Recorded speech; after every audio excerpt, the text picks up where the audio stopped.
Handa raw ang casino junket operator na si Kim Wong na isoli ang natitira pa sa kanyang halaga mula sa $81 million na ninakaw sa Bank of Bangladesh. Pero ang halaga raw na kaya niya pang maibalik, wala pa sa kalahati ng $81 million. At nakatutok si Jamsi Santos. Kung dati mukhang malabo nang maibalik sa Bangladesh ang $81 million na ninakaw sa kanila, lumabas sa pagdinig ng Senate Blue Ribbon Committee kanina na mukhang maisusoli pa naman ang bahagi nito na natira sa mga kasino at sa junket operator na si Kim Wong. Kailangan natin habulin yung pera, no? Kasi $81 million to na involved ang mga Pilipino sa pagnanakaw sa Bangladesh. Ayon sa Soler Resort and Casino, mahigit 107 million pesos pa ang halaga ng chips na natitira sa account ng junket operator na si Ding Gigi. Dahil nang pumutok ang balitang ito, pinigil na raw nila ang paglaro ng ilang player.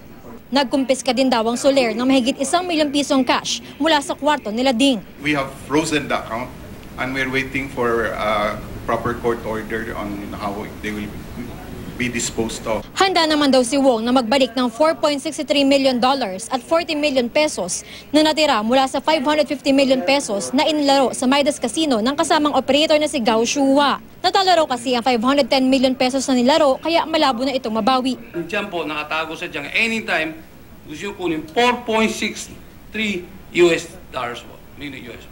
Anytime po kung gusto Thank you nyo. for volunteering that. Sino, who controls that $4.63 million US Nandun dollars? po sa Tiangge, anytime. Nakikaw pangalan. Pwede ko po. Gusto nyo dalhin dito o saan nyo gusto nyo dalhin? Basta kontrolado ninyo, ha? Utos yun ang sa akin. Mula sa pera mula sa Bangladesh Bank, may 450 million pesos pa raw kay Wong na bayad utang sa kanya ni Gao. Kahit ito, pwede rin daw ibalik ni Wong.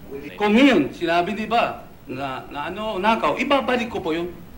450 po. Misi, ibenta ko lahat ng ari-ari ko, babalik ko po. Sabi ng Anti-Money Laundering Council, may paraan para mabawi ang perang nanggaling sa iligal na paraan. The AMLAC has the power to institute petition for civil forfeiture against all these properties or assets that have been identified, that are deemed related to unlawful activity. Thank you, Attorney Abate. Ayon pa kay Wong, may mahigit $17 million pa sa PhilRem na nagpalit ng pera mula dolyar sa piso. Pero itinanggi ito ng PhilRem. Sinabihan ni Senador Coco Pimentel ang AMLAC na ikonsidera din ang pahayag ni Wong at huwag basta-bastang maniwala sa PhilRem. Hindi kasi kasama sa mga kinasuhan ng AMLAC ang PhilRem. The 81 million has been accounted for as far as our initial investigation. Yes, if we are to believe PhilRem. But if you can believe the word of PhilRem, can you not also believe the word of Kim Wong and take precautionary measure to save that $17 million? Sabi naman ng AMLAC, hindi pa sila tapos sa kanilang investigasyon. Ikinagagalak naman daw ng ambassador ng Bangladesh na may posibilidad na ngayong maibalik sa kanila ang bahagi ng ninakaw na pera. Jamsi Sante, nakatutok, 24 oras.